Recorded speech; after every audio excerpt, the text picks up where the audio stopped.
Promenade! Lord Felix Brightman, Earl of Enderley, was not given to following commands.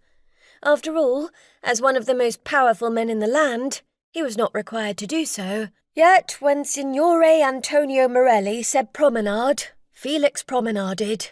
The Italian fellow was the most sought-after and excellent dance instructor in all of London, perhaps all of Europe. Mammas queued by the hordes to secure Morelli's teachings for their daughters. But it was also important for the gentlemen to learn to dance. And so he and his good friend, the Duke of Tymemore, promenaded up and down the long hall. "Turn the leg out, your grace," commanded Signore Morelli from his position near the windows, rhythmically pounding his gold-headed cane into the waxed wood floor. The confident and rather intimidating instructor was dressed with aplomb. His clothes were bright and colourful. His hair was arranged in curls that were meant to look effortless, but likely had taken hours.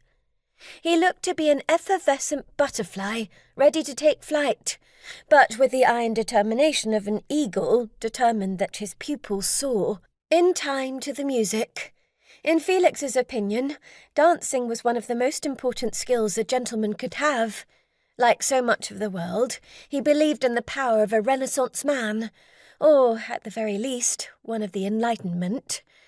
Yes, he believed that such a man should be able to skewer a man with a blade and turn a lady gracefully under his arm.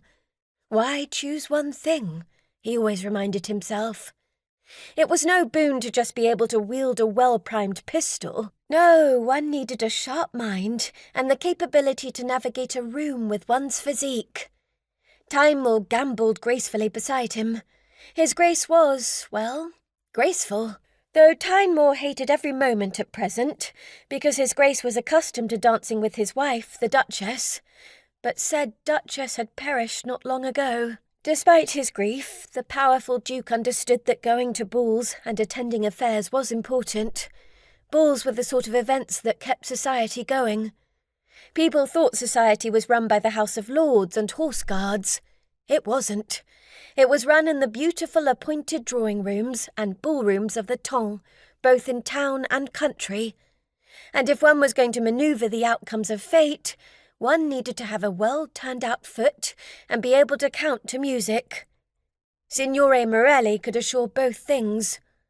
1, 2, 3, 4, turn, Morelli bellowed, and continued pounding his cane upon the floor. Even with the vigorous instruction and the notes of the violinist playing the most fashionable tune, Felix could not stop his thoughts from skittering to the letter that he had received this morning from his land agent, Mr. Bilby, in the country.